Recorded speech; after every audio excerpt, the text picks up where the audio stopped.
Wow! చాలా అద్భుతంగా ఉంది. ఎలాగైనా వెంటనే వెళ్ళిపోవాలి అని అనుకుంటున్నారా? మరి అడ్రస్ కోసం ఈ వీడియోని చివరిదాకా చూసేయండి. అండ్ ఫైనల్లీ ఇదైతే మనకి దుండిగల్ ఓఆర్ఆర్ పక్కన సర్వీస్ రోడ్‌లో చూస్తుంటే మనకి 3 పెద్ద విగ్రహాలు కనిపిస్తాయి. అదే గుడి. ఎంతో దూరం కదండీ! దుండిగల్ ఓఆర్ఆర్‌కి పక్కనే. ఆ పక్కన ఈ విగ్రహాల పక్కన చిన్న వే ఉందో అలా లోపలికెళ్తే ఇది మనకి ఫైనల్ డెస్టినేషన్ అనమాట. మెయిన్ గోపురం గుడి తాలూకా. ఇలా ఈ గుడి లోపలికి మెయిన్ గోపురం నుంచి లోపలికి వెళ్ళగానే మనకి గంట స్తంభం అయితే కనిపిస్తుంది. సో ఆ కనిపించే ద్వారం లోపలికి కూడా వెళ్ళాక రైట్ సైడ్ మనకి ఇక్కడ శ్రీ పంచముఖ పాతాల ఆంజనేయ స్వామి టెంపుల్ అయితే కనిపిస్తుంది. లేట్ చేయకుండా వెళ్దామని ఇటు చూస్తే బేస్మెంట్లోకి వెళ్ళాలి మెట్లు దిగి అనేసరికి కొంచెం డిఫరెంట్ ఫీల్ వచ్చింది.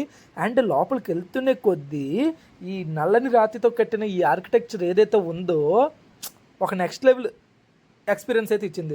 అండ్ లోపలికి వెళ్ళాక ఇంకా ఇక్కడ చూస్తే రామాయణంలో జరిగిన కొన్ని సన్నివేశాల్లోని హనుమంతుని గారి విగ్రహాలు చాలా అద్భుతంగా డిజైన్ చేశారనమాట. అంటే చాలా అద్భుతంగా ప్రదర్శించారు, చాలా అద్భుతంగా చెక్కారనమాట. చాలా బాగుంది. అండ్ ఇక్కడ ఫైనలీ పంచముఖ ఆంజనేయ స్వామి విగ్రహాన్ని కూడా చూసేసాను. బట్ ఆ చుట్టూ ఉన్న ఆర్కిటెక్చర్ అయితే ఇప్పటిదాకా చూసిన ఆర్కిటెక్చర్ ఒక లెక్క, ఇది ఇంకో లెక్క అన్నట్టుంది.